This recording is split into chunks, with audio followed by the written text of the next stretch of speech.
for a second. Let it load. Okay. Got my fresh coffee going. Yeah. Gotta get the coffee. Coffee, tea, all that jazz. Brewing up some fresh coffee, right? So I pulled out a bunch of my books. I decided, okay, I'll do a bookathon. Because this is the big year to really deep dive into research, study, collecting materials, things like that. I already have like a ton of books, so I'm like, okay, I'll just pull out a few things. So the first one I'm going to do is a really old book. It belonged to my father, and the script is super tiny. Here, I'll show you. So look at how old this looks. Holy crap, man. Wow. All right, so you see the gold, right? Kind of the sheen. That's old school. All right, so this is The History of the Decline and Fall of the Roman Empire by Edward Gibbon, Esquire. You're like, I'm jotting this down. Abridged by the Reverend Charles Hereford, whatever, H-E-R-E, Ford, okay. Halifax, printed and published by William Milner, okay. Cheapside, and then it's got some Roman numeral stuff. It has a picture of Edward Gibbon, like glued into the book. See? Holy shit. Is that old or what? Look at that stain. Look at the stain. Oh my God. How old is this shit? I'll get it as close as I can. Bam. Okay. So I'm like, whoa. Did you see that hand signature? Look at that shit. Okay. Look right there. Let me get it closer. 1846. You see that shit? You're like, wow. God damn. Pardon me. So I'm like, I'm holding in my hand something that is over 100 years old, and it's still here. And I'm like, whoa, trips me out. Okay.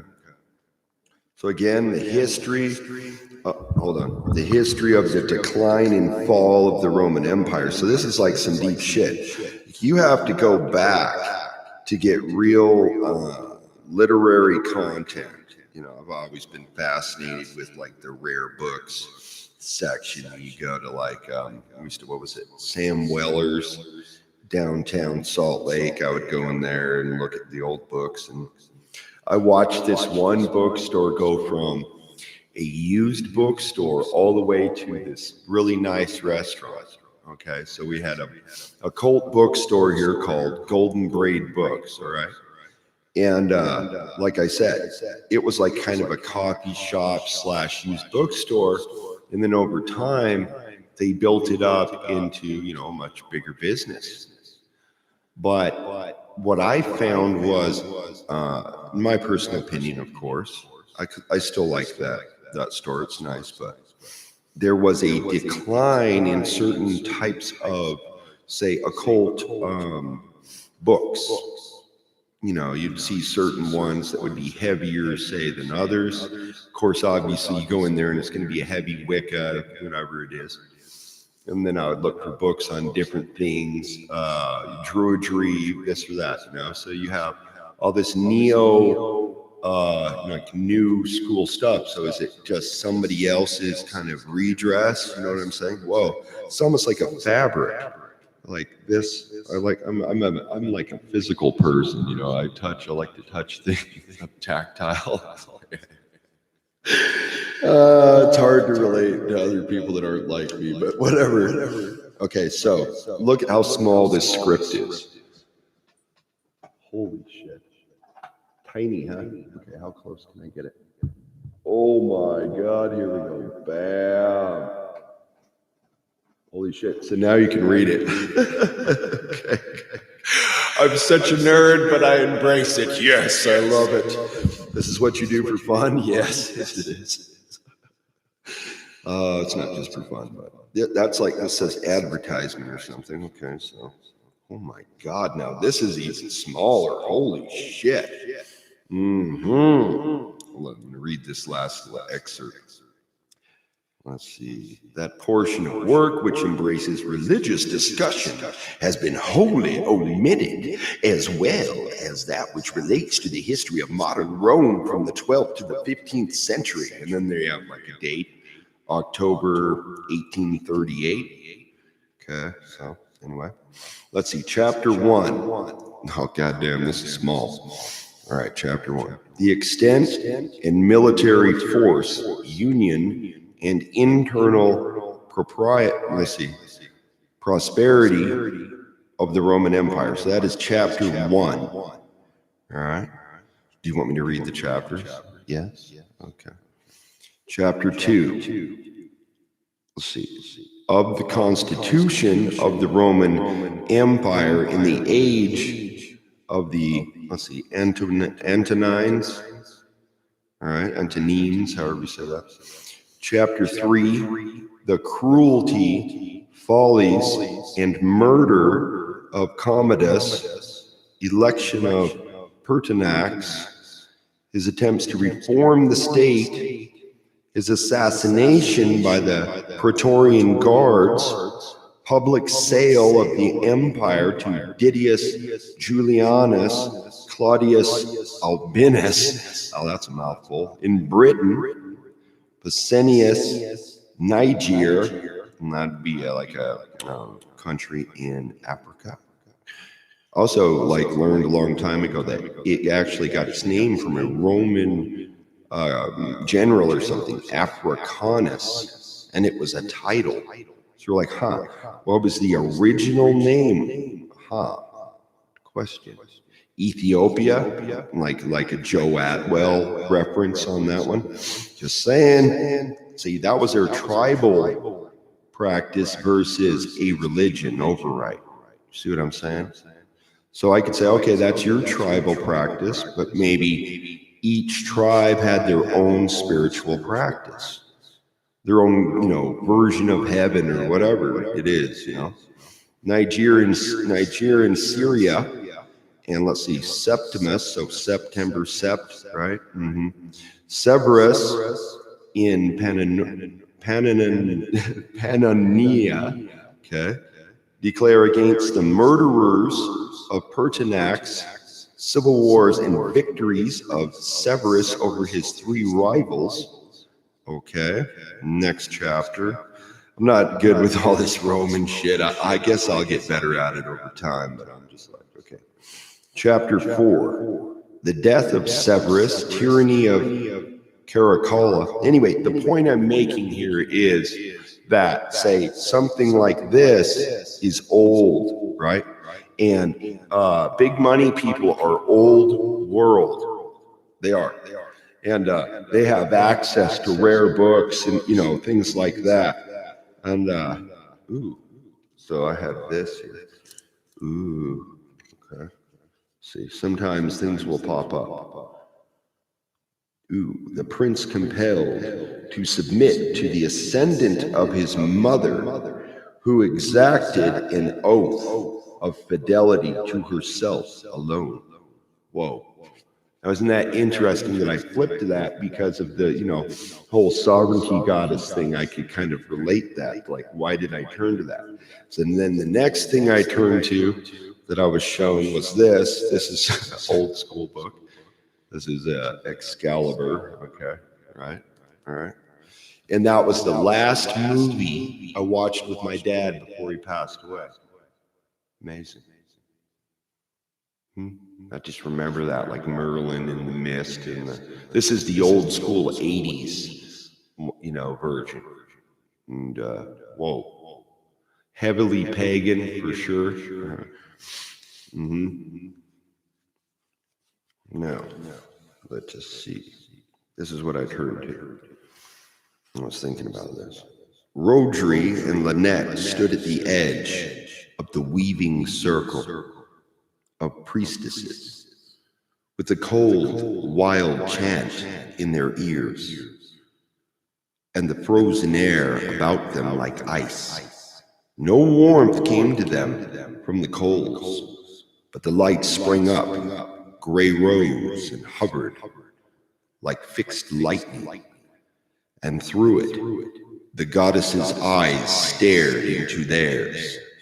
Lynette felt their gaze pierce into her, colder than ice, knives like a freezing poison that made the old pools of horror rise in the dark. Her spirit stood on a narrow ledge in a lightless underground cavern, as high as she could climb. She could hear the black invincible waters rising and lapping against the stones, fast like the tides in undersea caves. They swirled round her feet and ankles, relentless, rapid. Soon they would reach her head and drown her.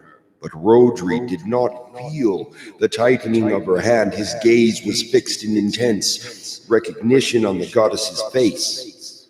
See, Rodri would be a representation of Robert. This is what was shown to me. Her eyes were a hot blue, not gray like Lynette's. She was beautiful as Lynette could never have dreamed of being. But the eyes that blazed with a naked hate, the pallor, the cruel mouth of scornful, triumphant desire, he had seen before in the instant before the other lantern had been dashed out. Her eyes stared into theirs, and Rodri felt that he was sinking down and down, as into quicksand. Then the goddess was gone. He and Lynette stood alone in a doorless chamber of rock, with no light but the enfeebled lantern still burning in Lynette's hand. Then he saw that they were not alone. The pale features vivid against the dark were Lynette's, but on them was stamped that look of cruelty and triumph that had just beamed before its eyes. "Lynette, Lynette, hold on," he cried in horror. "Don't let her win over you, Lynette. Hold on," cried the queen, and with violent scorn, "under the weight of the darkness. Down, you mindless chit, little stubborn fool. By hell, I'll crush you, and you too if you get in my way. You with your new moon hair, sweet princess ways." Sounds like me. "Elaine all over again, Saint Elaine, sweet pride. Elaine Crestant, what difference is the name? I'll crush you too, you meddling sanctity." Rodri had stopped listening a full second ago. He stood paralyzed and blind, his mouth and eyes like dark holes. "Oh, my merciful goddess," he said in an almost voiceless cry. Crestant. Wow. Okay, so I'm just going to do like a little bit of that. Okay, that was interesting. Here's another book I found. This was one of my dad's books, but this is, or wait, did I find it? It's called Earth Upheaval by Emanuel Velikovsky. This guy's old school, right? I think Tessarian got it. He's heavily into this dude, whatever, I don't know, but I just happened to have this book, and I was like, wow. And I turned to this page where it said The Great Rift. And I was like, how does that apply to what's going on right now? Is there not a great rift going on? Is there not earthquakes going on? There's one here, 5.7, another one in Croatia, 5.4. Where's that coming from? Sovereignty of the land? Anyway, this is another book. It is what it is. You have to really negotiate philosophically, do I trust this person's perspective? You know what I mean? Where you have to study that author. Let's see. Earth in Upheaval, Doubleday edition, published 1955. Pocketbook edition, published September 1977. Interesting. There's an Einstein reference here. So I thought it was interesting, the discussion that went back and forth between Tesla and Einstein. Right. There's another story I heard about. I don't know. There was a lady who was a genius, right?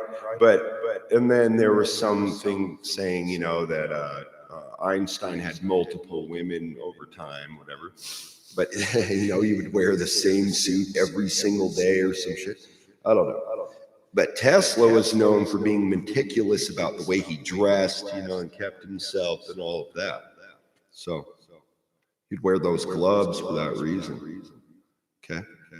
Let's see. To my daughters, Shalamith and Ruth. So this guy's obviously Jewish, all right?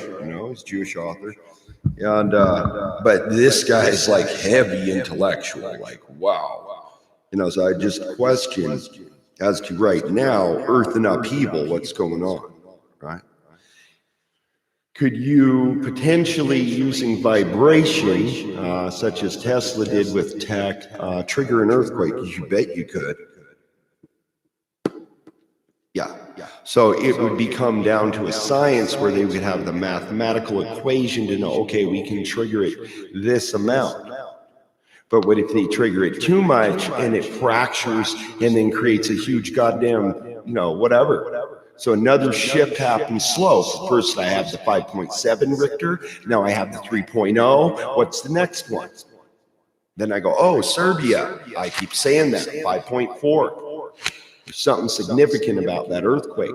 Then you have the new moon alignment where the star is directly above it. I mean, right here. The new moon down here. I'm like, whoa, something major. Major alignments happening, something. What if a gateway opened? Do you catch what I am saying? What would happen if the planet of the vulva showed up like a crystalline orb with these floating beings with auras the size of a sun? What else could stop all this goddamn technology? Nothing. It has to be something more supreme. This is Robert's, imagination. Than, nuclear bombs, fucking pulse generators, who knows, something, They're coming up with a laser cannon to try to take out the vulvas when they show up. They just absorb the energy. You know what I'm saying? You're like, wow. So here's an old school, see, I know I keep it moving. Version, oh my God, 95 cents. I'm like, is that how you know an old book? Especially paperback. I'm like, God damn, 25 cents. How old is this shit? Okay, so this, let's see what year. This is a DI purchase here, secondhand. You can find books at these used secondhand stores, which is cool. All right. Ooh. Let us see. Check the year on this baby. Okay, copyright original 1965 by J.R.R. Tolkien. Lord of the Rings, The Return of the King. Ooh, look at this. So what I was thinking is, if I remember right, is Tolkien did watercolor paintings. Look at that. Old school. Well, my art teacher was like that, but he worked on the original X-Men, you know what I mean? He would draw us a spaceship at the end of art class if we were good. It was the only thing I liked in school, was the humanities and arts classes. I didn't give a shit about a lot of other classes, you know what I'm saying? I liked history, that was cool. Depending on the teacher, sometimes it was really dry and goddamn boring, and you're like, fall asleep and shit. Teachers have to make it interesting, That's how I look at it, How would I like to be taught? right? Make it fun, you know? Can only imagine being in Tolkien's class. Oh my God. Wow. Ooh, but look at how cool that is. You know, I always thought that was rad. Look at that. He's got the runes and shit. You know, that's so awesome. Just the way they designed it. I always love that, like script and art, and you know, that's what I'm into. More than likely, had things not fallen apart for me in high school, that's the direction I would have gone. You know, not work, calligraphy, artwork, all heavy folkish influence, of course. You know. Ooh, let us see. Synopsis. This is the third part of The Lord of the Rings. The first part, The Fellowship of the Ring, told how Gandalf the Grey discovered that the ring possessed by Frodo the Hobbit was in fact the One Ring, ruler of all the rings of power. I have to do it like that. It recounted the flight of Frodo and his companions from the Quiet Shire at their home, pursued by the terror of the Black Riders of Mordor, until at last, with the aid of Aragorn, the Ranger of Eredor, they came through desperate perils to the house of Elrond in Rivendell. There was held the Great Council of Elrond, at which it was decided to attempt the destruction of the ring, and Frodo was appointed the ring bearer. The companions of the ring were then chosen, who were to aid him in his quest. To come, if he could, to the mountain of fire. To do it like that, all epic. In Mordor, the land of the enemy himself, where alone the ring could be unmade. In his fellowship were Aragorn and Boromir, son of the Lord of Gondor, representing men. Legolas, son of the Elven King of Mirkwood. That's me. Yes, I admit it. Okay, you found out. You know my secret. For the elves, Gimli, son of Gloin, of the Lonely Mountain. For the dwarves, Frodo with the servant Samwise and his two young kinsmen, Meriadoc and Peregrine. For the hobbits, and Gandalf the Grey. That's all I'm going to read. Okay, moving along. Next book. And of course, there's a specific person in mind I was thinking of before I show you this book. She will know who she is. Oh, what's this? Oh, Thomas the Rhymer. Huh? Oh, yeah. Uh-huh. Okay. Ooh, what should I flip to? I don't know. Randomly. Just so you can see. See what it is. Ooh, okay. Excellent. This is part 4, Elspeth. Okay. There's some quotes here. The lift so short, the craft so long to learn, the essay so sharp, so hard, the conquering, the dreadful joy always, that slit so yearn. All this mean I by love. Cool. That's what I turned to. Let's see. Chapter granted by the son of the heirs of Thomas of Ercildoune to the Trinity House of Sultra, 1284. Okay. Ooh, so I turned to this. Well, let's see where I go. Ah, wow. That's where my thumb went. Right here. I saw the crook of her other arm, and the folds of her green mantle, encompassing a man's form. See? Remember I said Lady of the Green Sleeves? Yep, that's a wise woman reference. Oh yeah. Okay, moving along. Oh, fine, one more, Skippies. They said, one more. How dare you turn? Okay, fine.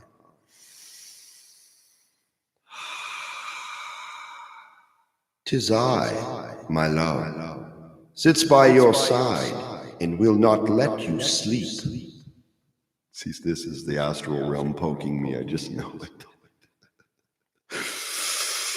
I crave but one kiss of your clay-cold lips, and that is all I seek. Over my head, a whirring sound, wings parting the air. Facing me, sitting on the marble edge of the lily pool, the pond. I am being poked so hard with my lyrics the way they are. Was the white dove of the woods. Now remember, the goddess painting, the epic, the Slav epic. You have her sitting there, right? There's a bird above her, a white bird. Huh? It looked very becoming, decorating a garden clearly made of pretty birds. The dove fixed me with a clear, amber eye. But I saw no reason to quit my singing. Green grass grows over my head, sweetheart, cold clay's over my feet, and every tear you shed, my love, it wets my winding sheet. Down in yonder grove, sweetheart, I'm trying not to laugh. I'm trying to concentrate. You're like distracted, thinking about the Queen of Belpain. Were you? And I did walk. The fairest flower that blossomed there is withered to the stalk. As the dove looked at me, a terrible thing happened. Its eyes seemed to film over with darkness, but the darkness overflowed, and from the dove's eye fell crimson drops, splashing like rain on the fountain's edge, and staining the soft feathers of its breast. When shall we meet again, sweetheart? When shall we meet again? When oaken leaves fallen from trees turn green in spring again. Wow. Whoa. Did I plan that? Nope. Just happened. You know what's funny too? It's my brother's first name is Thomas. I do. It's infused. You don't think my dad would have known that? He's so folkish. Of course he would. You get to be raised with all the classics. What do you think? Okay. All right. Oh my God. Another book. Let's say The Practical Encyclopedia of Natural Healing. Let's see. Rodale. Ooh, that's cool. Look at that. Yeah. Look at the artwork close. It's cool. Look at the roots. It's rad. All right. Let's see who this is by. I'd laugh. It's like, it's by Trudeau. No, I'm just kidding. No. Okay. The Practical Encyclopedia of Natural Healing, new revised edition by Mark Bricklin. Let's see, executive editor, Prevention Magazine. Alrighty. Moving on down, baby. So printed in Pennsylvania. 1983. Wow. Okay. It's got all sorts of stuff in here. See if I find anything interesting to read about. Body odor. Sorry. You need to drink some chlorophyll. Oh my God. Okay, let's see. Oh, that's cool. Oh my God. An annotated bibliography of herbal medicine and folk remedy books. Okay, 274. That looks rad. Let's check it out. Fine. 274. Baby. Okay. Let's see. Well, bibliographies. Okay, there's the list. Increasing oxygen diffusivity. Interesting. Oh, yes. Here it is. an annotated bibliography of herbal medicine and folk remedy books. The bibliography is not meant to be a complete listing of books that deal in whole or part with herbal healing. Such a bibliography would make a book in itself, and probably a good one at that. I also wanted to mention, my family, both my mom and dad were into herbs, and natural medicine. When I was growing up in the 70s and 80s, whatever, you know what I'm saying? And I just remember this one demonstration, this very slender Chinese gentleman, Dr. Lee, okay? L-I spelling in English, anglicized. Anyway, he put the back of his head on the tip of a chair, okay? And then he put the heels of his feet on another chair. And then this big woman that was like, I don't know, over 300 pounds or something, came up and sat on the middle of his body. And he had locked his chi and his channels, and he didn't even move. I saw this when I was a little kid. I'm like, it's almost like seeing Bruce Lee close up and personal. You're like, whoa, yeah, that level of development. That's what I'm saying. What are you developing if you are scratching ass and just playing video games? Well, you develop, tactics, skills, so on and so forth. But what else are you developing? Your hands are here, right? So you're teaching your body to, or whatever, right here with the keyboard, something. So I'm not trashing gamers, because my brother's a big gamer. He likes that. But I kind of went a different route. I went meditation and healing arts, music, stuff like that. Okay. Anyway, so let's see. The magic of herbs, huh? David Conway. I don't know. I get away from that term magic. I know it's not my shit. Not my people. That's how I look at it. Okay. It's a modern vernacular, so it makes it easier to use, but it's not really accurate. Folk, soul, or like light is how I look at it. And then being fused with the elements, Ooh, what's this? Arthritis and folk medicine. Okay. Apple cider vinegar. So you want to make your body alkaline versus acid, right?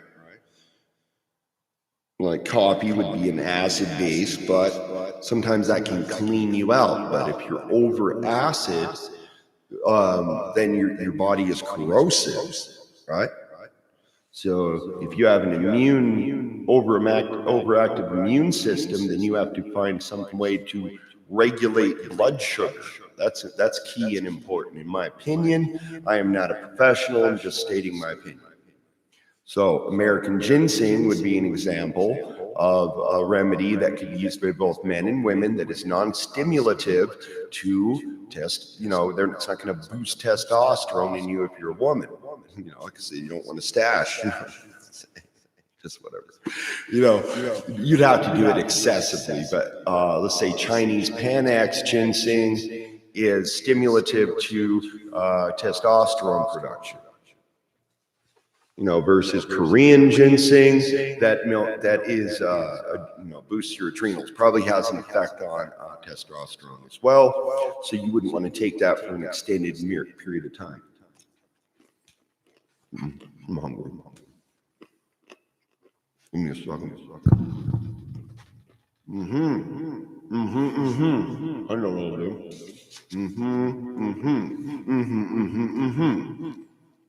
Yep, that's cool. So that's that book. The Practical Encyclopedia of Natural Healing, New Revised Edition, Brooklyn, Rosedale. Now, I have some other books. I know. I'm crazy like that, baby. Okay. I pulled out some of the books that I got when I was in massage school. This is interesting. Noticing something, but Between Heaven and Earth, A Guide to Chinese Medicine, Am I recommending this? Not necessarily. I'm just showing, pulled out some books that I had in my collection. So this is even defining you down to elemental types. This is interesting. You look up your Chinese zodiac sign. I'm like, it fits my personality. I am literally a fire dragon in the Chinese zodiac. That's why I'm like, okay, I have to come up with a Chinese name for myself with my Chinese friend. So you can have a name for me in Chinese. He's like, what would your name be? And I said, Huo Long. What's that, fire dragon? I'm folkish, but I'm just saying. He liked that. He thought it was funny. All right. Now, I'd like to too, but I was like, yes.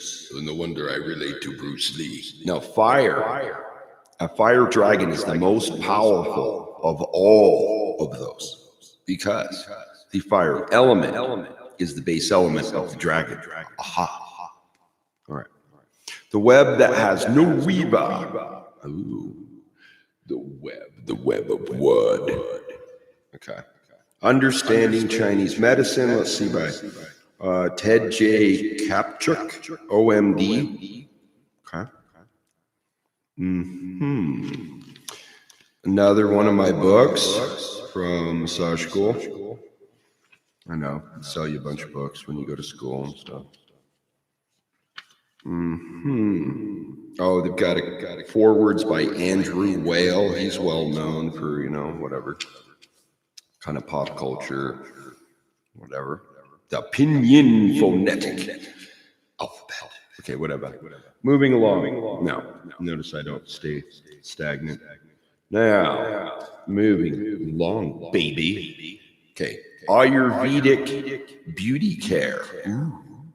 Ageless techniques. Why would I have to take this? Well, I don't know how many modalities I know of massage, but it's a lot. So we did, okay, I got it. We did a treatment called the Shirodara treatment. Okay, so what that was is that you would infuse essential oil, okay, in like a oil base, whether a coconut oil or say avocado would be super thick, but you know what I mean. You infuse that or fractionated coconut oil with essential oil, and it's a treatment for your scalp and your hair. And so you would lean your head back and you would drip oil right here in your third eye, okay? And then it would drip back. It's warm, obviously. We heat it up and then we temp check it. Nothing over 115 degrees generally, 110 or something. And you would lean your head back and then there'd be a little funnel to catch it, right? And then a bowl that the oil would drip into, okay? And then it would infuse the oil and the essential oil into the hair, right? So it's like a treatment. And then say you would see them over in these drier countries wrap their hair, why? To infuse it further, right? And keep their hair, longer. That's why you'll see those Sufi guys. That's what part of their culture and what they do, as far as I know. But this all came from tribal medicine, so I thought that was a really cool treatment because I had not only got to share that, but I got to experience that in my advanced class. Because I had the professional program and then I had the master body worker program. I had a friend of mine who was a dancer for Ballet West, who was in my class, an older guy. He was cool, man. Hell, he was way cool, dude. But he works in the islands now as a massage therapist. So he was down there when all that the scare happened down there in Hawaii with them thinking they're going to get bombed or whatever it was, and conflicts in the islands. All right. But anyway. It is very relaxing. I really liked that treatment. That was awesome. So I'm like, man, whatever woman chooses me is going to be very fortunate. They're like, make myself as attractive an option as possible. See, I speak the truth. I'm not full of shit. I'm a loving person. Oh, geez, that's pretty good. I think I'm doing all right. You know what I'm saying? Being true-hearted is so important. Let's see. Introduction. Ayurveda was revealed to the seers of India thousands of years ago in a natural environment supportive of all life. These seers or rishis came to understand the principles by which health and well-being is both created and destroyed. Remember what I was talking about? Principles of creation and destruction. Like the two orbs, the one orb of pure folk soul light, which is 100% love, and then versus total destruction, selfishness, bullshit. Right? Okay, anyway. Moving along, baby. Oh, yeah. Okay. This is what I flipped to. Okay, well, what the heck? Why not? So we would do facial massage too. Something you don't think about, like your jaw, right here, you know, stretching, all of that. Because generally, I don't think most people think about that. They might think about stretching here, you know, the pecs and, you know, whatever else. Okay, next book. This is from a internationals poetry class that I took. So I had this, so funny. I had this super lefty teacher, and I'm in there, and he purposefully screws with the Mormon kids. And I'm like, what the hell? So he comes into class and he's got flip-flops on and shorts and gold goddamn toenails. And he's like, F and FF. And he said, yeah, I just do that so the Mormon kids will drop my class. I'm like, wow, goddamn. But he treated it like it was some goddamn Ivy League school. So it's an entry-level class. And he fucking buries me in study and reading and goddamn fucking responses and all this shit I had to do to class. And I'm like, God damn it. It just became overwhelming. I'm like, how the hell can I do that and just keep going, you know? I think I did one paper on like a Native American female shaman. I think, I'm trying to remember what her name, Loton or something like that. I don't know. Something like that. It's been a while. But I'll tell this story real quick. She traveled with Geronimo and Victorio, which were two famous, you know, chiefs. And they were kind of, you know, the last standouts from the U.S. government, kind of tracking down certain people, whatever. And so she tells him, Victoria, she says, I got to go help this woman. She was a midwife. So she said, I got to help her, you know, give birth to her child. And he's like, all right. She tells him, do not do anything until I come back. So they did not listen. They decided to jump into a battle because she could sense things like miles and miles away. And I think that shit was real. I do. And she warned them. So they don't listen. This is the same thing as the kings stopping listening to the priestesses and the vulvas when they went full warlord. That's why they lost. You got to have harmony. You cannot have full power. Not ever. So they didn't listen, and every single one of them got killed or captured. But when they listened to her, her intuition was 100% accurate. Why? She was true-hearted. That is why. 100%. Okay, here's another one. Potiki. This is Patricia Grace. And this is from the islands. This is cool. I like this book. Okay. Talanoa, Contemporary Pacific Literature, Villasoni Herenico, general editor. Alan Duff, Once We Were Warriors. Okay, whatever, they got all this stuff in references. Potiki Patricia Grace is the author on this. University of Hawaii Press, Honolulu. Okay. 1986. Okay. This was a used copy, so let's see. Original, I think, was 1937. Wow. Okay.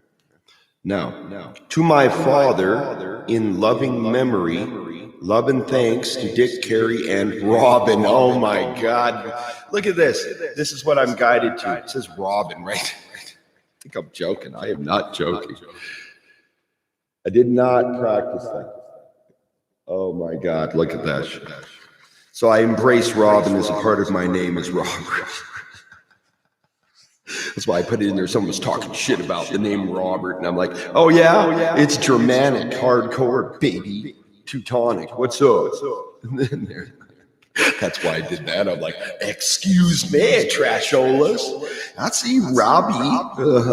No. Rob, R-O-B. No, not with an A. You're like, you're that much of a nerd? Yes, I am. God. I pay attention to the details. That's what I do. You're like, we better watch it. I know. I better watch it too. There's other details. Nerds out there like, yeah, he's getting too much attention. We better shut him down. We have to insult him, put him down. Make sure she knows. Yeah, you guys are lame asses. Leave me alone. God. Notice I didn't say anyone specific. Oh my God. Then the trolls will come here. I knew it. I'm against him, screw Bobcat. Whatever, Okay, whatever. Okay. Focus. And that's my best. Editor's note. Patricia Grace is the first Maori woman to publish a collection of short stories. Let's see.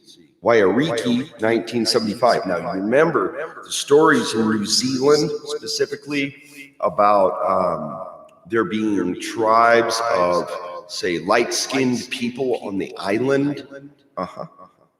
Since then, she has published 3 other collections, 3 children's books, and 3 novels. Her work has appeared in more than 20 anthologies and journals, and has been translated into Russian, Swedish, Chinese, Japanese, and Finnish. Today, Patricia Grace is regarded as one of New Zealand's finest writers. Interesting. Potiki is Grace's second novel, won the fiction section of the New Zealand Book Awards in 1987, and tied for 3rd in the Waddy Book of the Year Award in 1990. It was translated into Finnish. That's cool. Few novels by Indigenous authors have received the international attention this work has enjoyed. And few writers in the Pacific have Grace's talents as a storyteller. That's right. Grandmother tells the best stories. Do you know that? No, wait, both grandfather and grandmother do. Experience. I like the artwork, though. Artwork's tricky. Wow. I'll show it again. See, she's on fire. And then you would have like volcano goddesses and, stuff like that. Okay, now we're going to do a European-based book here. You're going to laugh when Today in class, we will be cooking up a casserole. No, I'm just kidding. You're going to laugh. Oh my God. Now, do you remember her? I grew up seeing her cook. I used to watch her shows.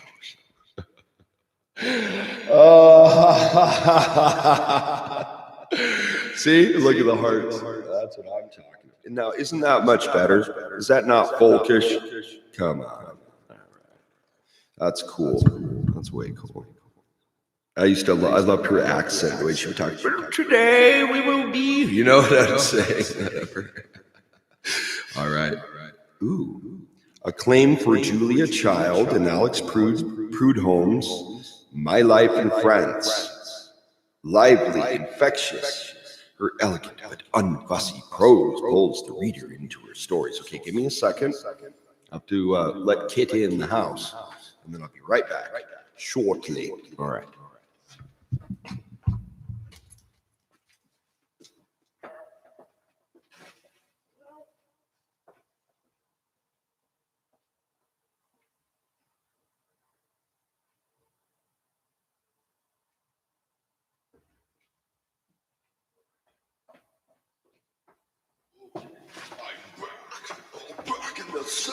baby. Yeah. I know I'm crazy. At least I'm not boring. I know. At least I'm not boring. Right? Okay, what was I doing? Julia Childs. Yes. Okay. I especially liked it, because of all the hard issues I've been going through emotionally. It's like seeing a picture of her on the front cover with her husband touched my heart. I was like, that is cool, man. Cooking together like that is special. You know what I mean? It is. That's positive energy right there. Let's see. 3 hearty eaters. Ooh, mastering the art. Ooh, 242. Let's go there. Baby. Oh my God. Holy shit. Look at these pictures. Oh my God. It's like the bathtub or something. Oh, damn it. That chick was wild. Just like I'm in France, I don't give a shit. Wow. Look at that artwork. It's kind of trippy. But it is, obviously, you've always got this Latin override. You know what I mean? Oh, weird trippiness. Cool stained glass type of design, though. Ooh. Got to be in the kitchen, baby. That's us. We're going to be cooking it up in there. What's going on in the kitchen? I know. Well, I grew up. Ooh, that's cool. This guy's doing her portrait. Got lots of pictures in this. I love that. That's cool. Sitting for Boris Chalapin. Wow. See, the arts have gone way, way down.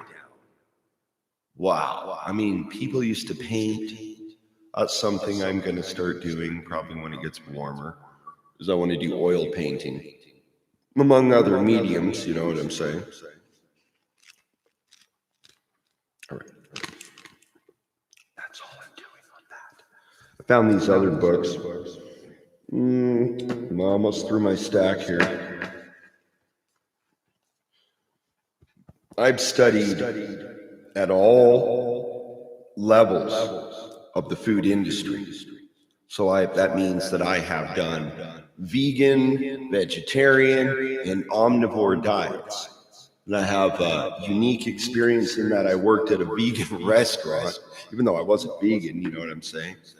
And I didn't necessarily like everything, so I was like, well, vegetarian and a little bit of meat is actually probably a healthier way to eat, depending, on whether you are a woman or a man, biochemistry, etc.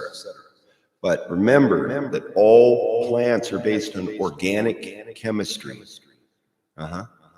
And so that is what, because I traveled with Gary Young, who owned Young Living Essential Oils, okay, and they had food line and product too. So he told me to study organic chemistry, all right? And he was a certified naturopath and, whatever. He said, do that first. And so maybe that's a subject I could start focusing on, and then figuring out what your biochemistry is. So I have a theory that people with similar genetics have similar, say, body chemistry, hormonal levels, whatever. And you being around your match actually increases your immune function balance. I think that makes sense. Why wouldn't it? Emotions directly linked, right? Linked love, hope, soul, memory, so on and so forth. So that's why I'm so specialized as I have to be, because I'm 7% of the blood type population. But especially, say, for her, because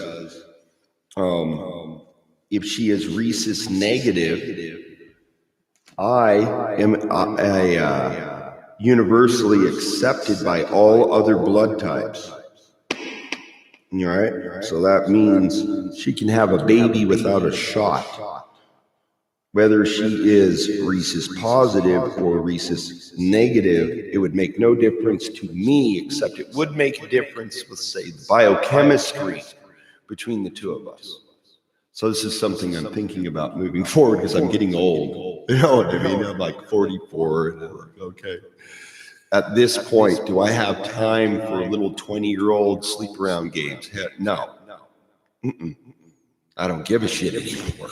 What is the point? It's a waste of energy, right? That's how I look at it. True love is not a waste of energy. Nothing wrong with sexuality. It's just wasting yourself, right? So here's this. Let's see. Deborah Wasserman, quick vegetarian meals. Okay.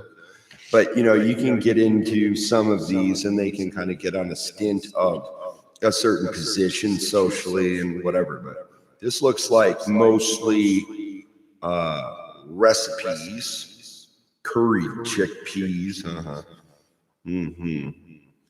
bok choy, lemony rice. I like jasmine rice. That's pretty tasty, you know. Let's see. I don't know. I just found got these books used. I'm like, okay, just grab that. It looks interesting. Let's see. Vegan: The New Ethics of Eating. Oh my God. Get a PETA, whatever, you know, reference. No. But I still eat meat. I just don't need to eat a goddamn giant steak. Now, think about survival. Is it even logical? Say you're a bodybuilder type. How aggressive would those guys be to keep their muscle? Pretty goddamn aggressive, I would think. You know, and like hearing about how much people eat. Like, whoa. Now all of a sudden, let's say there's a scarcity. Those guys are going to shrink down to be skinny like me. Huh? So will I survive better being a little more slender and lean? Most likely. And I would hear, what was it? The larger you are, the shorter your life expectancy is. Right? Like a lot of those super tall, big basketball players. Not always, but I was at the store one time with my friend. He's like 6'9". He's Nordic. And we're in there, and one of the some basketball player dude comes in, and he was like 7'2", and I was like, holy shit, because his head was above the goddamn aisles. I'm 6 feet. I'm no short guy, but you know what I'm saying. Nothing wrong with being shorter, just saying. And I'd be looking at my friend's chest when I'm standing next to him. So anyway, we're in the store. And he sees that dude to the left of us or whatever, and he's like, whoa. See my friend, he goes, hey, let's go check this dude out. And we walk over there. He's like, hey, it's not often I meet someone taller than me. And I'm like looking up at him. I'm like, wow, 7'2". He's like, goddamn, 14 inches taller than me. And you know, so that was cool. And see, for my friend who is extra tall, it was very rare they would ever meet anyone close to his same height, let alone taller. But that guy was. But I was just wondering, like, when the healthier people were, is it possible that they were bigger, right? Taller, more buff? You look at the old school medieval artwork. Generally speaking, people look in better shape. Not always, you know what I'm saying, but like this. I don't know if this is the best example, but this, I think it is. Say, what do I think, say, the ideal body type would be for me? Probably something like that. Am I that buff? No. But could I be if I really wanted to be? Yep. I think so. Got the genetics for it. Never really tried to get that big, you know. My dad was big. Not super tall, but I got the skinny gene. I got the Swedish blood. I know that because I look like my Swedish grandfather. I look back. Looked like my mom's dad. It was a wavy freaking fro hanging up here, and I'm just like, yep, that's me. But he died at 34, right? 10 years earlier than the age I am now. My mom was 2. So then her mom remarried, and the guy ended up being a molester. All right. And he went after my mom and her sisters. So that's why that's such a big trigger for me. You know, I didn't have a different life. Made me hypersensitive to everything, especially abusive assholes. That's why I'm that way. I'm just like, guard up, scumbags everywhere. So she lived in this town. She lived in Oregon, Corvallis, Oregon. And there was a church there, Church of the Nazarene. Now I'm getting into some deep shit.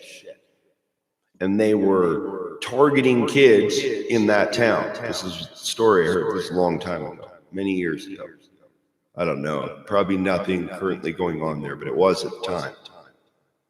And so this friend of my grandmother is like, oh yeah, I know your husband died, and oh yeah, there's this guy, blah, blah, blah.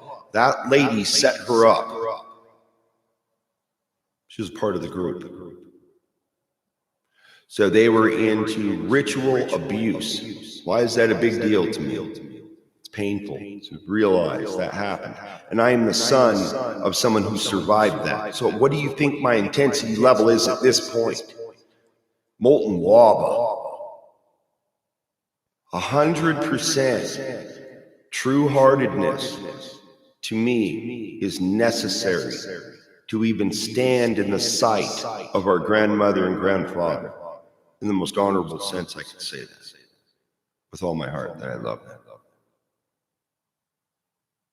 And so because of that experience, that is personal. You think that is easy for me to get up here and say that? No. Because someone could target me for that reason, to hurt me. That's why this is such a big deal to me. Right, when my friend's daughter was murdered in 2006,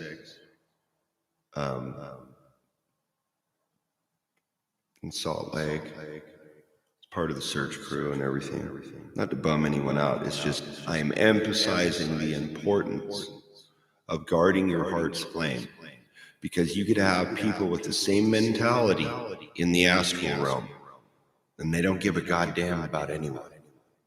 They just want to take sexual energy. I'm not joking.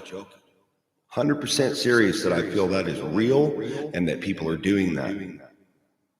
They're feeding on the life force, thinking they're wielding power. They're not, because they are disconnected from grandmother and grandfather. That is not honor. That is the opposing force to that. That's why I rejected it and said I claim my sovereignty, all right, and my true heart's flame. And that is all, and I will accept nothing else. I'd rather be alone than to accept that, just saying. But I know I will not allow anyone to block my true heart, because that will block my true love. And if I'm screwing around with a whole bunch of other women, then where does that leave me? If I act like a pervert, where does that leave me in front of my grandmother and grandfather? You're not going to be happy. You're going to be pissed off. How dare you act that way? That's what they would say to me. Sounds heavy. It is. It'd be cool on the breeze, but not on that. I'm not playing with that shit at all. That has caused me a lot of pain in my life. I was thinking about one girlfriend I had, and she's a witch, and ended up having like a condom slip off or something, freak out, thought, maybe I got her something, nothing happened. But it's like, I felt she was too old for me, but I was very kind. I let her down and everything, but it was hard for her when I said no, because she was many years older, and I'm like, how can I relate? Because I can't have children that way. She's too old. It's hard on women to be having children up in their 40s. So I'm at two ends of the pool here.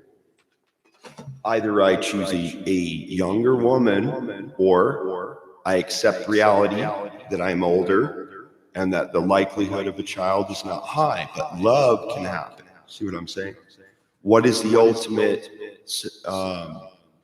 To be with my match, children or no children, it doesn't matter. But if I am with her and I love her, that's what matters to me. Everything else is secondary to my life now.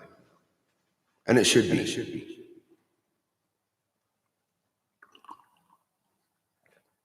Does that sound hardcore? Nope, that's what I boiled it down to. That is reality. That's why I sing like I do. That's why I perform the way I do. Because I'm in the hopes that she will find me. I don't know. I do my best. With current circumstances, it makes things hard to find, but I feel like that will be made possible if it's supposed to happen. Until then, I'll be patient. That means that I will wait for true love even if I have to wait for the other world. Rather than accept bullshit in its place. My grandparents would not like that. And I have to show that I'm worthy. You used to have to do a rite of passage to prove yourself as a man to that woman, that you were even worthy to be in her presence. Especially before the grandparents.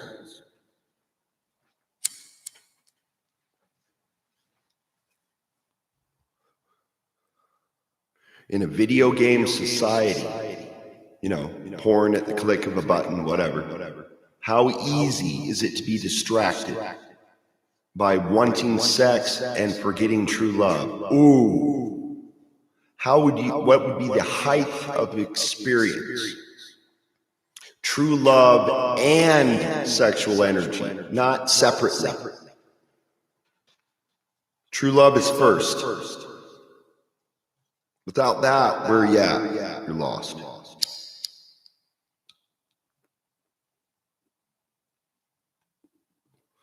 So even though I'm a toothless geezer,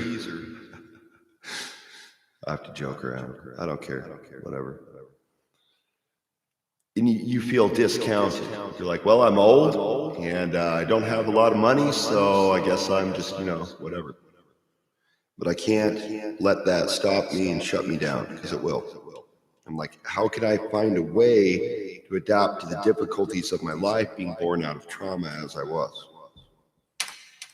And I didn't get a soft raising. I got old school, goddamn John Wayne raising. That's what my dad was, old school Western shit. Folkishness, Robin Hood. There's no escape. I started at first, I'm like in denial. Nah, I'm not him. Nah. Nope, I am. I'm a version of that. But I'm an original version in fusion with everything else. So it's not like a fantasy world. You see what I'm saying?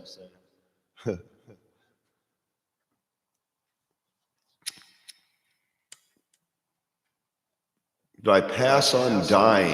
Yes. Yes, I would. If I could become immortal and invincible, that would be awesome. I'm like, yes, I'm unstoppable. Great Nick. Whatever. You think I'm joking? Not really. I'm serious. And save all the elves, of course. I'm like, we're going to elf world. I've come for everyone. The mothership is here. And I'm at the mother tree. Yeah.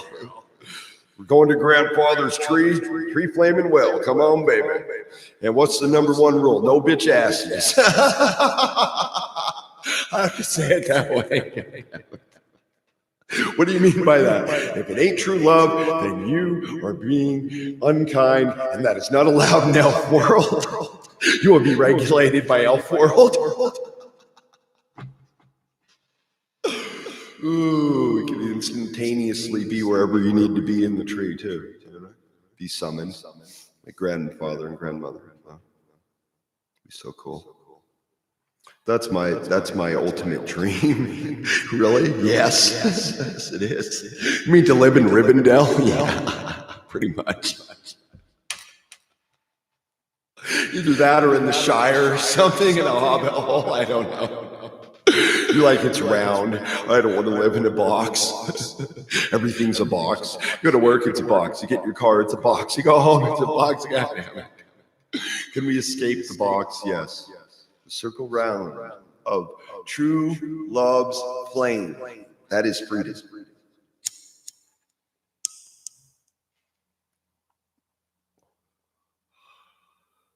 I wish I could talk to somebody back and forth. I'm like Skype, whatever. You're like video phone, have somebody talk to me. I'd like open up a window. Hi. And after, no, you're like, we'd have secret communications or whatever, you know. I haven't checked my Gmail, so I have no idea if anybody sent me an email. BobcatTruthKeeper@gmail.com, baby. Like, no spam. God damn it. If it looks bad, I just am not going to open it at all. No.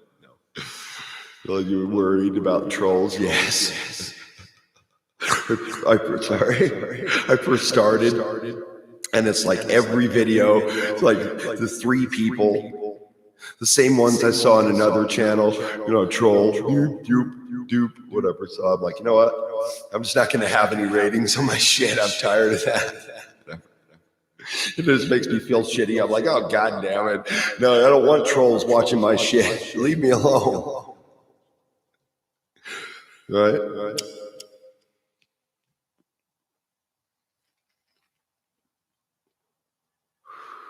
What a life. Such a trip. Life has changed so immensely since the 1990s and 80s. Wow. Remember in the 80s when Michael Jackson was like the top dude, like dancing was a big deal, right? Even, I don't know, CZ and the Banshees, The Cure, all these bands. On the cusp, punk rock, right? Goth. And come 90s, early 90s, we still had a remnant of punk rock and goth culture. And that's why skateboarding and punk rock were linked at the time. And then that shifted as music shifted, right? The fusion, say a band like Beastie Boys, where they take some metal or rock elements, and then they mix that with, spoken word, hip hop, whatever. So a lot of people don't realize that the spoken word tradition in hip hop is a big deal. But I was thinking, what if you could do spoken word like slam poetry? It's more my style. I've done that before on live. And I thought that was cool because you could hear each individual artist would come up and, either read from a written work or freestyle, where I just walked up and freestyle straight off the bat. That's the way I am. Some people have a hard time with improvising like that. They're too worried about making mistakes or blah, blah, blah, whatever. But it's not as exciting. It's like, and yes, and then this happened, okay, and dry cardboard. And you're like, God damn it, no. And I think that spontaneity makes it more interesting. I really do.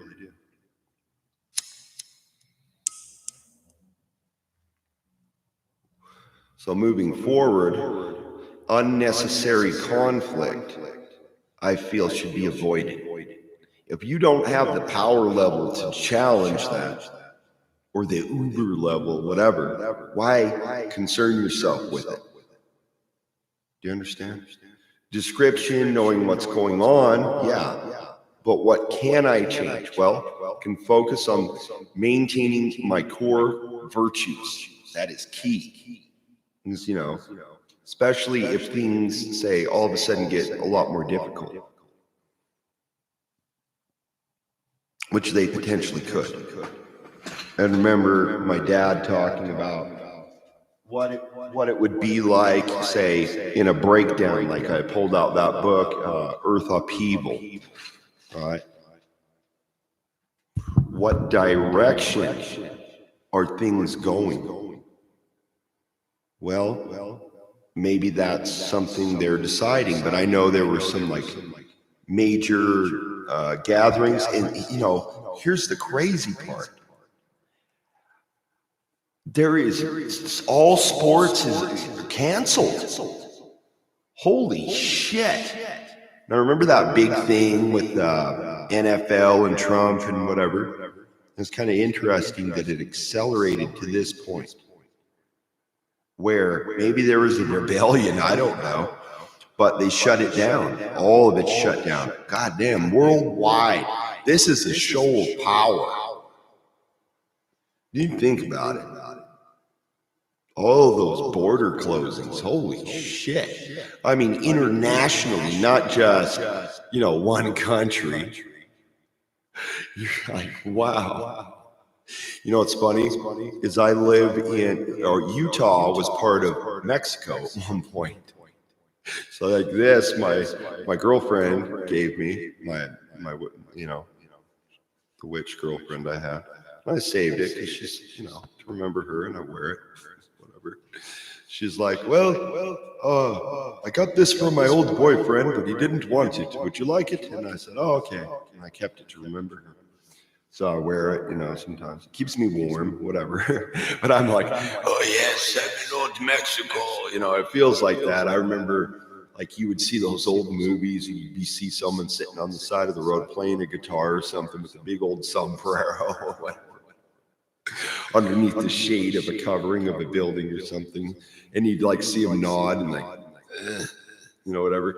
I used to watch, what was it, Speedy Gonzales? It's an old cartoon. Whatever, I think that's what it was called, but it was old. What else? Oh, yeah. Gummy bears. And they had gummy berry juice. And it was super folkish. Like, drink the juice, and then they could bounce around. Ding, ding, ding, ding. Like folk soul remedy juice, whatever, wise woman, whatever. No, I just thought that was kind of cool, You don't realize it, but yeah, I used to watch that. But cartoons used to be a lot more folkish, kind of interesting. But when they went to computer generated images, that kind of dropped down a bit. Or I would make sure, see, my sisters every Saturday would, and they had a Rainbow Bright doll. Yes, the original Rainbow Bright doll. What was it? They had strawberry shortcake, and there was one other one. I'm trying to remember what it was. There's a couple of them, whatever. But this was a yarn-haired Rainbow Bright doll. And he said, wow, yeah. I don't know where that went, but that nothing ever happened to that doll. I never, ever messed with it. My sister loved that. That was her favorite shit. Those are favorite cartoons. So she would sit there and she'd go, this was small. She'd go, Robert, will you turn the channel to Rainbow Bright? And I'd be like, okay, yes, I will. And I'd turn. And then they're like, and don't you dare change the channel. God damn it, they were ready to kick my ass if I did. And I never did. And I liked the cartoon, so I'd sit there and watch it with my sisters. I don't care. But there'd be a whole series of cartoons you'd watch. The Gummy Bears, Rainbow Bright, X-Men, Ninja Turtles. Let's see. I don't know. I'm trying to think of all the different cartoons that were on, but they were hand-drawn. That's what I thought was so cool. You know what I mean? That got me interested in art, where, I'm more tactile that way. I'd rather do that versus, say, graphic arts. That's more, like modern. But I could apply my artistic mind to that, but I just don't have the heavy computer background to do it. Well, that's okay. Not everybody gets the same talent pool, you know what I mean? And I didn't have a lot of help growing up, so I had to kind of fend for myself, educationally speaking. The only reason I have any education is I wanted to learn. Big difference between that and kind of being pressured or forced into doing things that you don't want to do. And then pushing away Mormonism at an early age, I never went the whole missionary route bullshit train. And so I had a different perspective, but I also didn't get raised in a multi-generational Mormon family. My parents were converts to the religion, right? But they're from two different states way on the West Coast. So they're like, well, you don't act like these people here. I'm like, people would think I was from California or somewhere else because, and I was like, huh, well, my dad. So I didn't imprint on the whole Utah style of bullshit parade.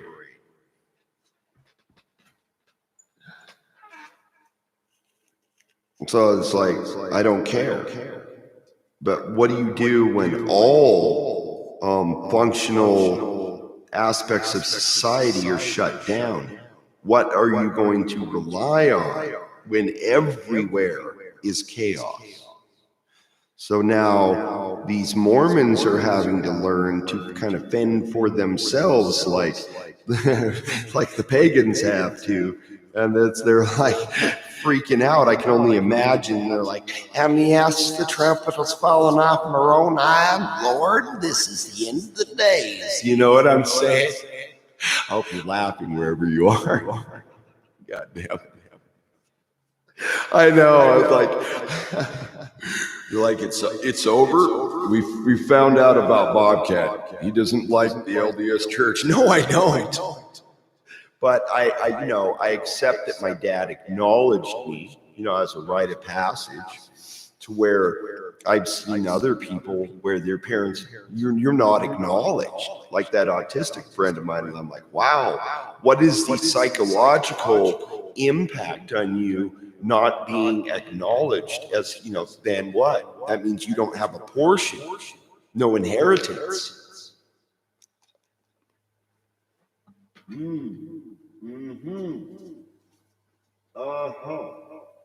Well, having a snack. How long have I been going? Okay. An hour, 22 minutes. Cool. Oh, one more book. This is old. Oh my God. I think my friend that passed away had a copy of this book.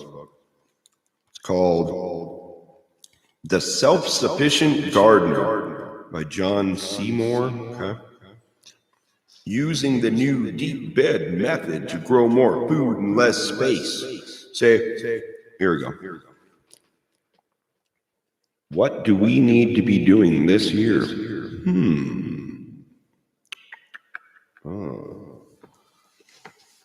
See what I'm saying? You need to be able, if you can, within reason, grow a garden, grow your food, but also keep in mind, someone could tamper with your garden. Poison in the well. I know. God damn it, I'm suspicious of everyone. It's the way it is. Oh, wow. This was originally from 1914, but this is a 1978 edition. Huh. Wow. You can see we've got hand-drawn images in here. Here, I'll show you the cover. Page right here. Oh, yeah. Cool, huh? Ooh, yeah. Now, I would like to get you, and to even be safer. Now, depending if you have a cat or something, they might chew on some of your greens. And so you might have to protect it kind of from that or whatever, This is cool. Here's a greenhouse. Oh, yeah.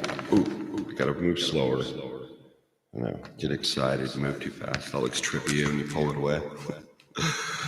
Introduction. When I was a boy in the countryside, 50 years ago, so rewind from 1914 or something, I don't know. Maybe this guy's older.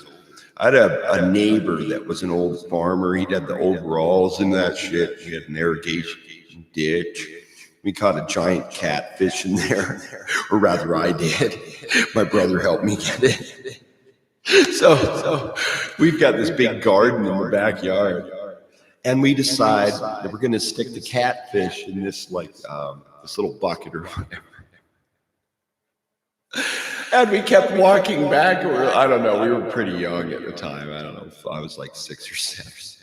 And we kept walking back, and we'd stare at it and we'd go, wow. You know, like a little kid. The goddamn catfish was huge. It was thick, too. So we leave it there. A couple days go by. My mom walks up to us, and she goes, boys, come here. And we walk over there. There's flies around this fish. It's nasty. It stinks. My mom's like, did you boys leave this here?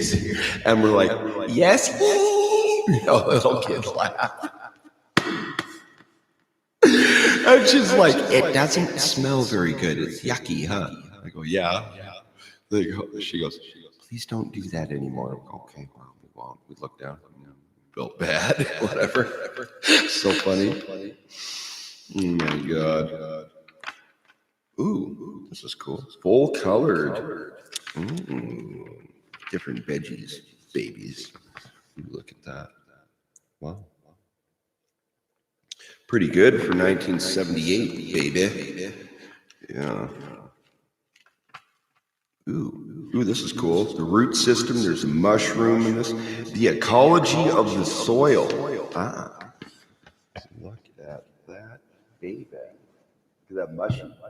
Mushroom. Right there. I'll put it right there for you. Bam. Like it's right under the one. Yeah. Oh my God. Does that call for a song? Absolutely it does. These little bugs. I like to show you the bugs and everything. This is cool. Okay, we're going to read something short. Fungi and algae. Okay. Fungi above and algae below are present in all soils. Once the larger animals have helped reduce dead organic matter to humus, the fungi and algae take over to release nutrients from the humus that can be used by plants. It is thought to be, actinomyces, a cross between a fungus and a bacterium. What if you could link that to, say, a virus? Could you grow something? Just saying. It gives soil its smell. Its mycelia, root-like growths are shown in the bottom. Well, yes. Maybe I'll get into this. Like one day I'll just be like, all right, we're going to read this. But after getting getting some videos taken down or blocked or whatever, I'm trying to be really careful as far as content. I got sit here and record music, right, and then have one little thing in the video and the whole thing goes down. You're like, I'm not worried about not being able to monetize. I was more concerned about not having my video up because it'll be totally gone. They'd wipe out the whole thing. It's like, you know what I'm saying? They'd have a copy of whatever you did, but you don't. So, yeah. Anyway. That was cool, baby. From the root down, yeah. Grandfather told me, yeah, like a catfish in a bucket deep. Sorry, mama, try to keep it clean. Don't want flies around the catfish from the stream. Self-sufficient all the way, like a gardener putting roots down. Root down, set,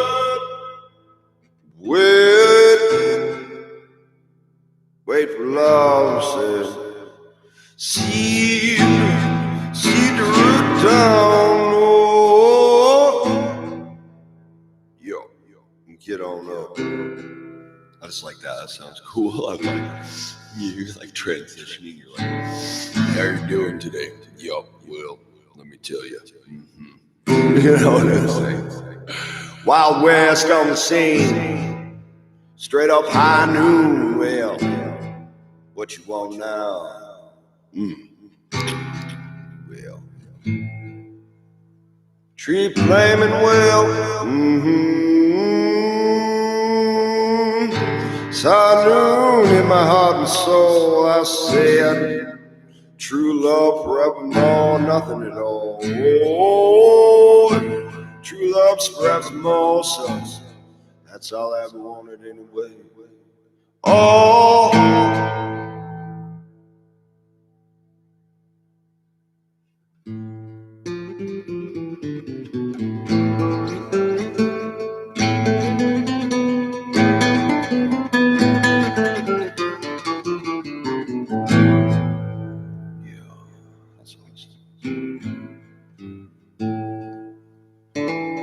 sure as the crow flies overhead. Go! Here I am. I think I saw her up there. Morgan! Oh, Mocha. Are you Bonbon? Oh, triple round. Yeah, yes. Cauldron, boil and stir. Got something on the hob, oh, you see. Got the Elk King coming down the chimney, yeah. Yo, that'd be me, oh. Robin, how I am, straight up on the hob. What you got now? Say you will. Say you will. Well, you know how they do it down by the pond, B. Robin Hood and the merry man hopping through the forest, B. Oh, Queen of the Elves, I think. Yeah, that was hers. Saw it floating in the air, glowing. Wow. Yo. She said, do you want to come with me? Well, I don't know where we're going. She said, I'm taking you to Elfland. She said, you know you can come and go as you want, right? I said, yeah, I know that. She said, you know why that is, right? I said, yeah. 'Cause I'm Robin, I am Robin, I am. Yeah. Wild man, poet of the woods, see. Where you going now? Going to Elf World. Tree flaming well.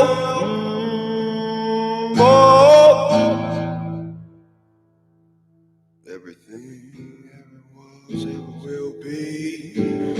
Deep down in the flame well and tree.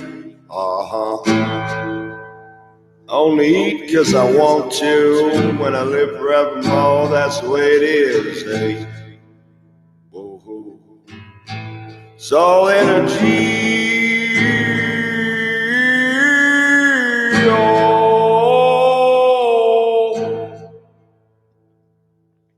Ley lines, yeah. Got us on the land check, yeah. Sovereignty, oh. Flame tree and wells, what they said. Hold the flame, hold the flame, hold the flame.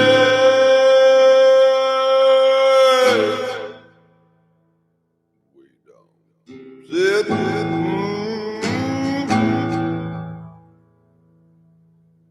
Well, if you're looking for me, I'm Robin Io. I'll be in the woodland, B. Hey, yo.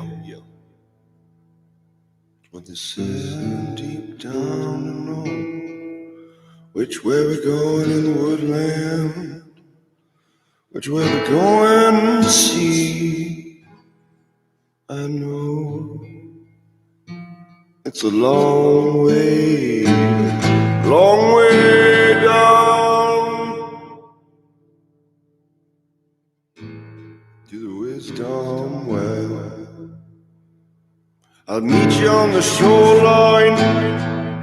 Oh, ships coming in, staring out of the sea, waiting for grandfather to come back home to be.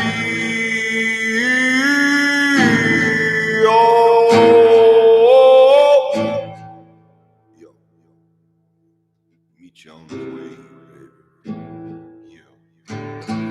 Oh,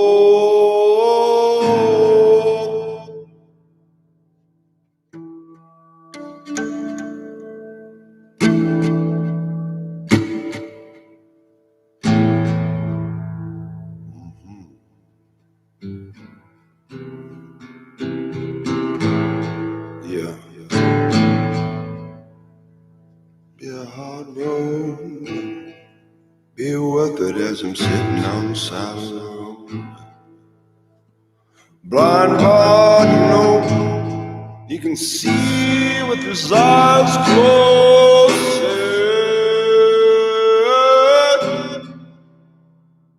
He can see with his heart and soul. Tree flaming well, true-hearted man.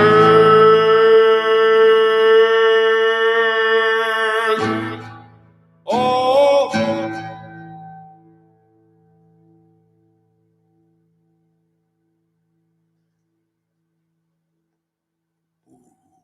don't take the deal.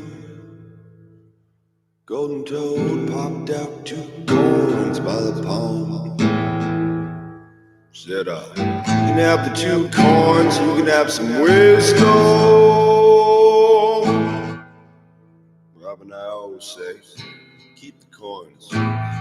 Grandfather told me there's more in the pond anyway. And he's the one that made you, Toad. Yeah, I know.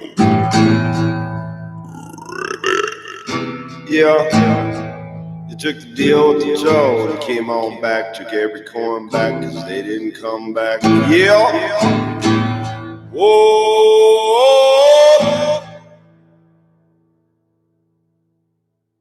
Rob and I all wood stone in the woodland bee. Oh,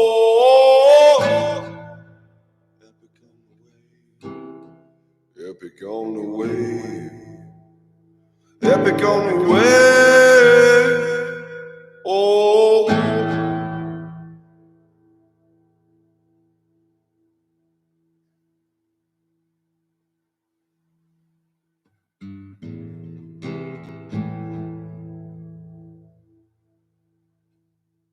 it's a simple song.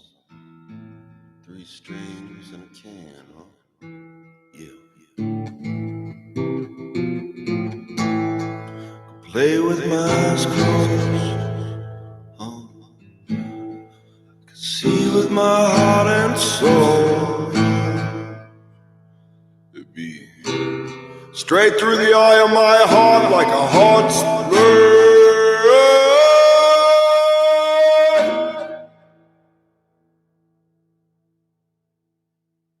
Sitting on the side of the road, be way deep down to sea. Whoa, trouble on the wind, but take it easy. All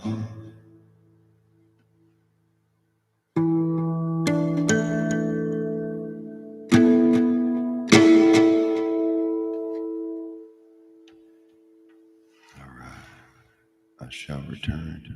Thank you. Take care. Grandmother and grandfather, be honored and loved forever. Hearts, flame. Robin I.O., Bobcat on the range. Robert knows he speaks freely. Let me be Frank. Oh yeah, that's my middle name. Yo. Shout out to the Queen of L fame.